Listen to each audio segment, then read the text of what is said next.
let's make the changes there. We have to add a design.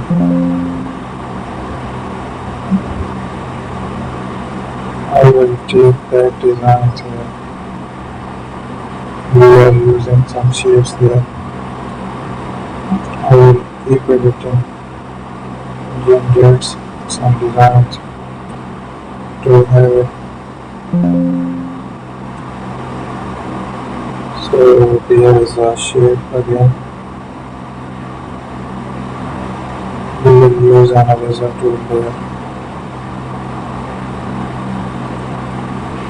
So there we are. Make some attraction.